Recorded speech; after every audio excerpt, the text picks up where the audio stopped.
नमस्कार दोस्तों। जैसा कि आपको पता है आजकल हमारा प्रोटीन का टॉपिक चल रहा है। तो इससे पहले वाली जो वीडियोस थी उसमें हम देख चुके हैं कि प्रोटीन क्या है और प्रोटीन के कार्य क्या हैं। आज हम देखेंगे प्रोटीन का वर्गीकरण कितने आधार पर होता है। प्रोटीन का जो वर्गीकरण होता है 3 आधार पर होता है। गुणवत्ता के आधार पर, प्राप्ति के आधार पर, भौतिक एवं घुलनशीलता के आधार पर। जो गुणवत्ता के आधार पर है उस पर प्रोटीन का जो क्लासिफिकेशन होता है वो 3 टाइप से होता है: पूर्ण प्रोटीन, आंशिक प्रोटीन और अपूर्ण प्रोटीन। प्राप्ति के आधार पर 2 टाइप से होता है: वानस्पतिक प्रोटीन और प्राणिज प्रोटीन। और भौतिक एवं घुलनशीलता के आधार पर 3 टाइप से होता है: साधारण प्रोटीन, संयुग्म प्रोटीन, उद्भूत या व्युत्पन्न प्रोटीन। तो पहले हम देखेंगे कि गुणवत्ता के आधार पर जो पूर्ण, आंशिक और अपूर्ण है ये क्या है। जो प्रोटीन का हमने क्लासिफिकेशन गुणवत्ता के आधार पर देखा था उसमें जो फर्स्ट टाइप से हमने पूर्ण प्रोटीन देखा था। पूर्ण प्रोटीन क्या होता है वो देखेंगे। ऐसा प्रोटीन जिसमें सभी प्रकार के अमीनो अम्ल पाए जाते हैं। ये शरीर की वृद्धि एवं विकास में निर्माणात्मक कार्य करते हैं। ये जो प्राणिज जगत से मिलते हैं हमको, जैसे दूध, मांस और अंडा। दूध में क्या होता है, लैक्टोएल्ब्यूमिन प्रोटीन होता है जो पूर्ण प्रोटीन होता है। मांस में लाइसिन और ट्रिप्टोफैन होता है, ये भी पूर्ण प्रोटीन होता है। अंडा की जर्दी वाला वो भाग होता है, उसमें ओवेल्यूमिन और ओवेल्युलेटिन विटामिन होते हैं। ओवेल्युलेटिन प्रोटीन होता है, सॉरी। और जो वनस्पति जगत से उत्तम प्रकार के प्रोटीन है उसमें से सूखे मेवे हैं जिसमें एक्सेलिसिन होता है, और सोयाबीन है, सोयाबीन में ग्लाइसिनिन होता है।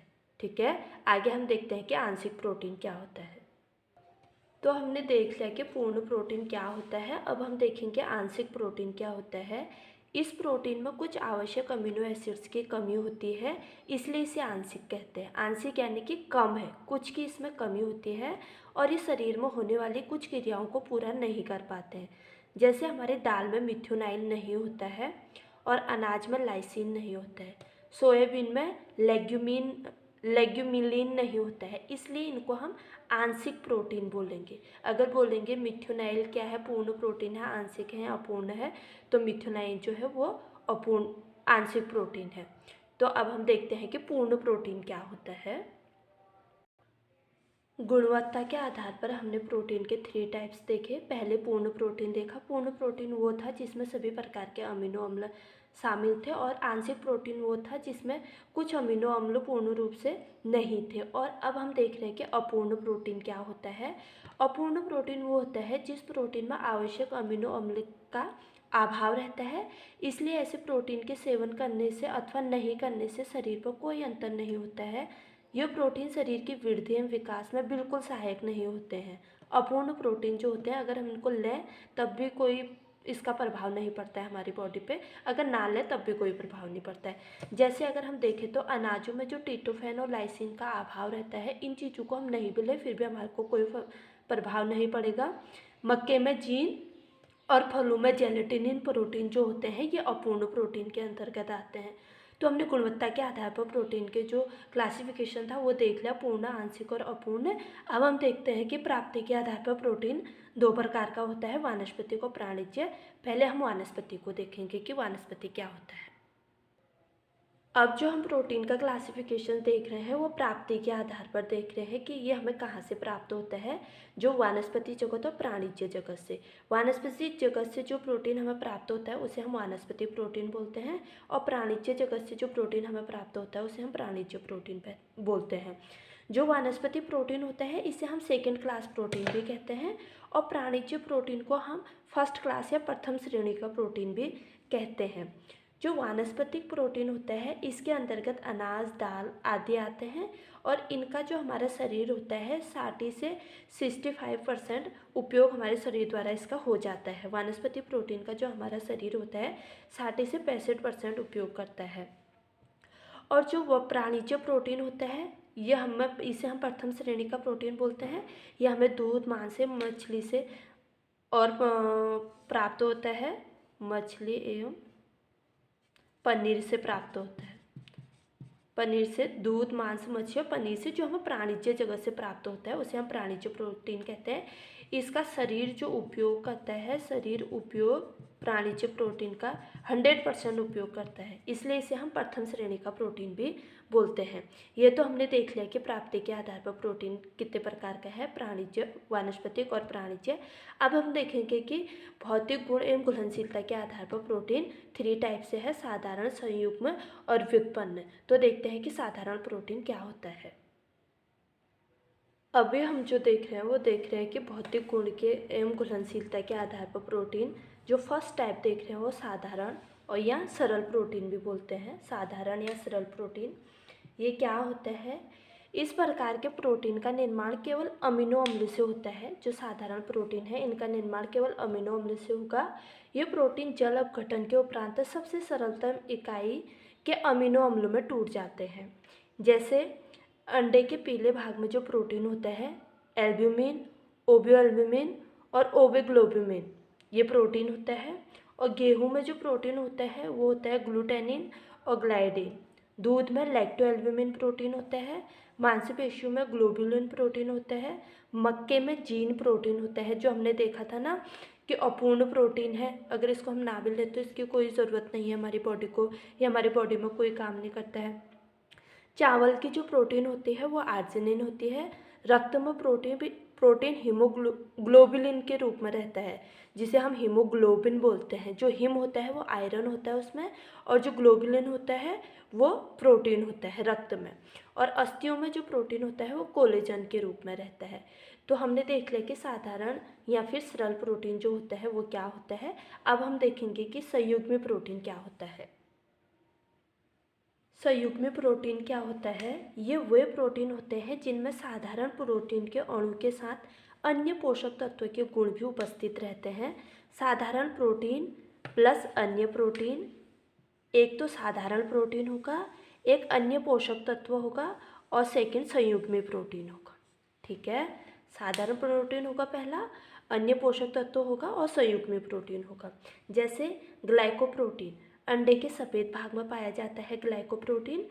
ग्लाइको जो होगा ये कार्बोहाइड्रेट है और प्लस प्रोटीन, ग्लाइकोप्रोटीन। जब कार्बोस और प्रोटीन मिला ग्लाइकोप्रोटीन बना और अंडे के सफ़ेद भाग में पाया जाता है, इसलिए इनको हम संयुग्मी प्रोटीन कहते हैं। दो चीज़ों से मिलकर बने होते हैं, एक तो इसमें प्रोटीन होगा और एक नॉन प्रोटीन होगा, यानी कि अन्य पोषक तत्व होगा, नॉन होगा। जैसे न्यूक्लियोप्रोटीन, प्रोटीन तो प्रोटीन है और न्यूक्लियो क्या है, न्यूक्लियो अम्ल भी इसमें उपस्थित रहते हैं, इसलिए इसको हम न्यूक्लियोप्रोटीन कहते हैं। फिर लाइपोप्रोटीन, प्रोटीन के साथ जब लिपिड उपस्थित होते हैं, और लिपिड क्या होता है, वसा होता है। वसा के सरल रूप क्या होते हैं, लिपिड्स, लाइपो होते हैं। तो लिपिड्स क्या होते हैं, लाइपोप्रोटीन। जैसे कि प्रोटीन के साथ जब लिपिड उपस्थित होगा उसको हम लाइपोप्रोटीन बोलेंगे, और लिपिड क्या होता है, वसा होता है। हीमोग्लोबिन, प्रोटीन के साथ सब आयरन होगा, प्रोटीन के साथ जब आयरन उपस्थित होगा उसको हम हीमोग्लोबिन बोलेंगे। हिम क्या है, आयरन है, और ग्लोबिन क्या है, ये प्रोटीन है। ठीक है, हिम आयरन है। तो ऐसी जब दो चीज़ें आपस में मिली होंगी उनको हम संयुग्मी प्रोटीन बोलेंगे। जैसे ग्लाइकोप्रोटीन, कार्बोज और प्रोटीन जब आपस में मिले तो इसको ग्लाइकोप्रोटीन बोल दिया। न्यूक्लियोप्रोटीन, जब न्यूक्लियो और प्रोटीन आपस में मिले तो इसको न्यूक्लियोप्रोटीन बोल दिया। लाइपोप्रोटीन, जब लिपिड और प्रोटीन आपस में मिले तो उसे लाइपोप्रोटीन बोल दिया। और लिपिड क्या होते हैं, वसा होते हैं। हीमोग्लोबिन, जब हिम और ग्लोबिन आपस में मिले तो उन्हें हीमोग्लोबिन बोल दिया। और जो हिम है वो आयरन है, ग्लोबिन है जो वो प्रोटीन है। अब हम आगे देखते हैं भौतिक गुण एवं घुलनशीलता के आधार पर जो व्युत्पन्न प्रोटीन है ये क्या है, इसको देखेंगे आगे। जो व्युत्पन्न प्रोटीन होता है वो दो प्रकार का होता है, प्राथमिक व्युत्पन्न प्रोटीन और द्वितीयक व्युत्पन्न प्रोटीन। तो पहले हम प्राथमिक व्युत्पन्न प्रोटीन को देखेंगे वो क्या होता है। तो हमने देखा कि जो व्युत्पन्न प्रोटीन होता है वो दो प्रकार का होता है, प्राथमिक और द्वितीय। प्राथमिक क्या होता है, इसमें वे प्रोटीन आते हैं जो अपघटन के बाद आंशिक रूप से यह बहुत कम मात्रा में परिवर्तन होते हैं। जैसे इसमें 3 प्रकार के आते हैं। जैसे इसमें पहला जो है प्रोटीन जो है वो दूध में यह केसिन में जमे हुए रक्त में फाइब्रिन के रूप में होता है। जो प्राथमिक प्रोटीन होता है यह दूध में केसिन के रूप में और जमे हुए रक्त में फाइब्रिन के रूप में रहता है। फिर है मेटा प्रोटीन। क्या होता है? ये प्रोटीन अम्ल एवं क्षार की क्रिया से उत्पन्न होते हैं। जब अम्ल और क्षार हमारे शरीर में क्रिया करते हैं उस टाइम ये उत्पन्न होते हैं, इन जैसे अम्लीय एल्ब्यूमिन और क्षारीय एल्ब्यूमिन। फिर है जमे हुए प्रोटीन। जमे हुए प्रोटीन क्या होते हैं? जल में अघुलनशील होते हैं। जमे हुए प्रोटीन जो होते हैं, जो जम चुके हैं वो जल में वैसे भी नहीं घुल पाएंगे, तो ये जल में अघुलनशील प्रोटीन होते हैं। इनकी उत्पत्ति प्रोटीन घोल पर ताप की प्रक्रिया के परिणाम स्वरूप जमने से होता है। जैसे अंडे का एल्ब्यूमिन, जब हम अंडे को बॉईल करते हैं तो उसमें जो प्रोटीन होती है वो जम जाते हैं। जो जमे हुए प्रोटीन होते हैं ये जल में अघुलनशील होते हैं। बॉयल हुए अंडे को हम जल में नहीं घोल सकते हैं, और ये जब इनको हम ताप के संपर्क में लाएंगे तो ये जम जाएंगे, जैसे अंडे की एल्ब्यूमिन। अब हम आगे देखते हैं कि द्वितीय उत्पन्न प्रोटीन क्या होता है। जो द्वितीय उत्पन्न प्रोटीन है ये क्या है? यह प्रोटीन जब प्राथमिक के अपघटन से पड़ता है। जो प्राथमिक व्युत्पन्न प्रोटीन है उसके अपघटन से द्वितीय व्युत्पन्न प्रोटीन बनता है। यह क्रिया ताप एवं एंजाइम्स तथा अम्ल से प्रभावित होता है। इसमें 3 टाइप से आते हैं, प्रोटियोसेस आते हैं, पेप्टॉन्स आते हैं और पेप्टाइड्स आते हैं। तो हमने देखा कि जो प्रोटीन का वर्गीकरण क्लासिफिकेशन है वो 3 टाइप से था, गुणवत्ता के आधार पर, प्राप्ति साधन के आधार पर और भौतिक गुण एवं घुलनशीलता के आधार पर। जो गुणवत्ता के आधार पर था वो 3 टाइप से था, पूर्ण प्रोटीन, आंशिक प्रोटीन और अपूर्ण प्रोटीन। और प्राप्ति के आधार पर 2 था, वनस्पति प्रोटीन और प्राणिज प्रोटीन। भौतिक गुण एवं घुलनशीलता के आधार पर 3 टाइप से था, साधारण, संयुग्मी और उद्भव या व्युत्पन्न प्रोटीन। अब हम कुछ अन्य प्रोटीन देखते हैं, वो क्या होते हैं। जो अन्य प्रोटीन है वो क्या है? मक्के में जो प्रोटीन होता है वो जीन और ग्लूटेन होता है। और मानव बाल और नाखून में, जो ह्यूमंस के हेयर और नेल्स होते हैं उनमें प्रोटीन जो होता है वो कैरेटीन के रूप में रहता है। मांसपेशियों में जो प्रोटीन होता है वो मायोसिन और ग्लोबुलिन होता है। और रक्तों में जो प्रोटीन होता है वो ग्लोबिन होता है। जो हीमोग्लोबिन में ग्लोबिन शब्द है वो प्रोटीन है, हिम जो होता है वो आयरन होता है। अब हम देखते हैं कि प्रोटीन के गुण क्या क्या है, प्रोटीन क्या कार्य करता है हमारे बॉडी में, ये देखेंगे। प्रोटीन का गुण क्या होता है, प्रोटीन किस टाइप से कार्य करता है। कुछ प्रोटीन जल में घुलनशील होते हैं, कुछ प्रोटीन कोलाइडल घोल बनाते हैं, और गर्म करने पर प्रोटीन गाढ़े थक्के के रूप में जम जाते हैं, जैसे हमने अंडे की प्रोटीन देखी थी।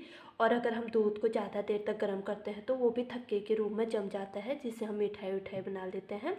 और कुछ प्रोटीन सोडियम हाइड्रोक्लोराइड में घुलनशील होता है। ठीक है, आगे हम देखते हैं प्रोटीन के कार्य क्या है। प्रोटीन के कार्य क्या है हमारे शरीर में। प्रोटीन शरीर की वृद्धि एवं विकास करता है। तंतुओं के निर्माण एवं मरम्मत हेतु प्रोटीन हमारे लिए आवश्यक होता है, जो हम अपने फर्स्ट क्लास से देख रहे हैं कि प्रोटीन न्यू सेल्स के निर्माण में आवश्यक होता है और हमारी बॉडी में जो टूट फूट हो रही है उसकी मरम्मत करता है। फिर है शरीर की विभिन्न क्रियाओं को नियमित करता है प्रोटीन, और ऊर्जा प्रदान करना। जब कार्बोहाइड्रेट हमारे बॉडी में नहीं होगा उस टाइम जो प्रोटीन है अपनी बॉडी बिल्डिंग का काम छोड़कर ऊर्जा प्रदान करने का काम करने लग जाएगा। अब हम देखेंगे कि प्रोटीन की कमी के क्या प्रभाव हो जाएंगे हमारी बॉडी पे। प्रोटीन के कमी के क्या प्रभाव हैं हमारे बॉडी में। सबसे पहले है कि हमारी वृद्धि में रुकावट हो जाएगी, ग्रोथ नहीं होगी अगर हमारी बॉडी में प्रोटीन नहीं होगा। सूजन हो जाएगी, अगर प्रोटीन नहीं होगा तो हमारे शरीर में पानी भरने लगेगा, जिससे हमारी बॉडी फूल जाएगी। मांसपेशियों का टूटना स्टार्ट हो जाएगा, प्रोटीन नहीं होगा तो मांसपेशियाँ नहीं बढ़ेंगी। मानसिक परिवर्तन देखने को मिलेंगे, त्वचा पर प्रभाव पड़ेगा, त्वचा रूखी सूखी देखने को मिलेगी। बालों पर प्रभाव पड़ेंगे, और यकृत में वसा का जमना स्टार्ट हो जाएगा, जो हमारा लीवर है उसमें वसा जमने लग जाएगी अगर प्रोटीन नहीं होगा। बच्चों को क्वाशियोर्कर और मैरास्मस बीमारी हो जाएगी। क्वाशियोर्कर क्या होता है, मैरास्मस क्या होता है, ये मेरी आगे आने वाली जो वीडियो होगी वो इन दोनों से रिलेटेड मैं एक वीडियो बनाऊंगी जो आगे आने वाली होगी, कि उसमें हम बात करेंगे कि क्वाशियोर्कर क्या होता है, मैरास्मस क्या होता है। अब हम देखते हैं कि प्रोटीन का जो नाइट्रोजन मूल्य होता है वो क्या होता है, मैं वो आपको ऐसे ओरली बता देती हूँ। जो प्रोटीन का नाइट्रोजन मूल्य होता है, इसमें ये होता है कि हमारे शरीर द्वारा लिए गए प्रोटीन के नाइट्रोजन की मात्रा और शरीर द्वारा उत्सर्जित यानी कि निष्कासित किए गए प्रोटीन की मात्रा में धनात्मक या ऋणात्मक संतुलन है। धनात्मक संतुलन कब होगा, घनात्मक कब होगा, जब नाइट्रोजन का हम घनात्मक रूप देखने को मिलता है, इसमें ग्रहण ज़्यादा करते हैं, उत्सर्जित कम होता है।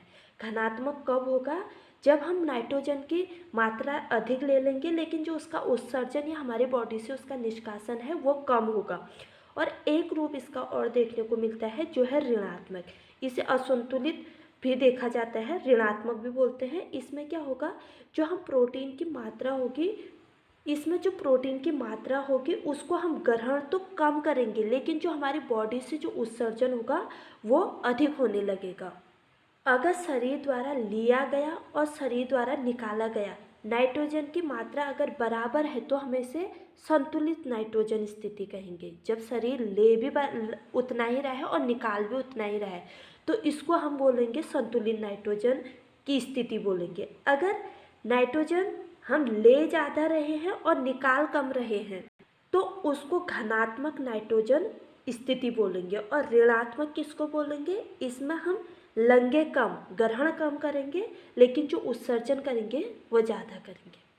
तो अगर आपको मेरी वीडियो पसंद आए प्लीज़ लाइक शेयर कमेंट और सब्सक्राइब करना ना भूलें। मिलते हैं अपने अगले वीडियो में, तब तक के लिए बाय।